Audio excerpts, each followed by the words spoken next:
இயேசு கிறிஸ்துவின் நாமத்தினாலே நம்பின வாழ்த்துக்கள். இந்த வீடியோ பார்க்குறவங்க எல்லாரையும் நான் வாழ்த்தி வரவேற்கிறேன். இன்னைக்கு நான் தேவ வார்த்தைன்னு நீங்க கேட்டீங்கன்னாக்கா, யோவான் 16ஆம் அதிகாரம் 32வது வசனத்துல, இதோ நீங்கள் சிதறுண்டு அவனவன் தன் தன் இடத்துக்கு போய் என்னை தனியே விட்டுவிடும் காலம் வரும், அது இப்பொழுதே வந்திருக்கிறது, ஆனாலும் நான் தரித்திரேன், பிதா என்னோட இருக்கிறாருன்ட்டு வசனம் இருக்குங்க.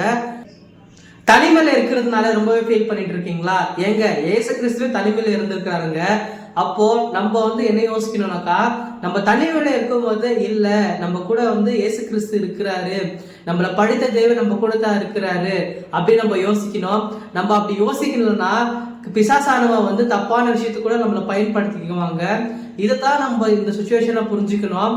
நம்ம என்ன யோசிக்கிறோம்னாக்கா, கர்த்தர் நம்மள எங்கன்னா தனிமையில விட்டுட்டாக்கா, நம்ம கர்த்தர் இடத்துல நேரம் செலவழிக்கிறத பார்க்கணுமே ஒழிய, நம்ம என்ன யோசிக்கிறோம்னாக்கா, இந்த டைம்ல யாரு என் கூட இல்லையே, நான் இந்த தப்பு பண்ணலாம் இல்லையா, இந்த தப்பு பண்ணா கூட யாருக்கும் தெரியாது இல்லையா அப்படின்ட்டு நம்மளுடைய தனிமையை நம்ம மிஸ்யூஸ் பண்ணிக்கிறோம். அப்படி மிஸ்யூஸ் பண்றதுனால பலன் தாங்க நிறைய பேர் ரொம்பவே கஷ்டப்பட்டு இருக்காங்க.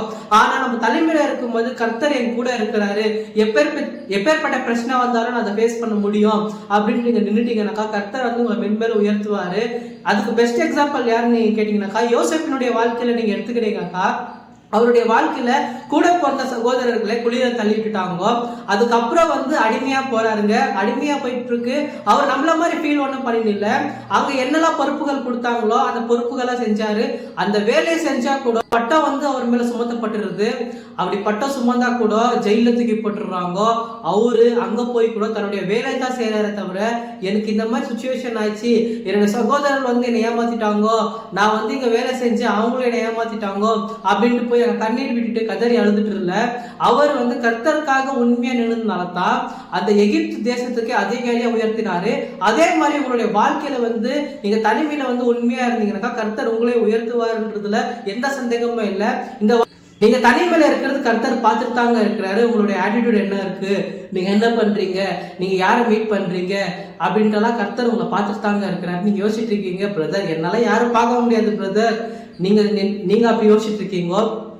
ஆனா தாவீது என்ன சொல்றாருன்னு கேட்டீங்கன்னாக்கா, நான் பாதாளத்திலே படுக்கை போட்டாலும் நீர் அங்கே இருக்கிறீர்ன்ட்டு தாவீது சொல்றாருங்க. அப்போ நீங்க தனிமையில இருக்கிறது கர்த்தர் தெரியாது நீங்க நினைச்சிட்டு இருக்கீங்களா? கண்டிப்பா இருக்காதுங்க.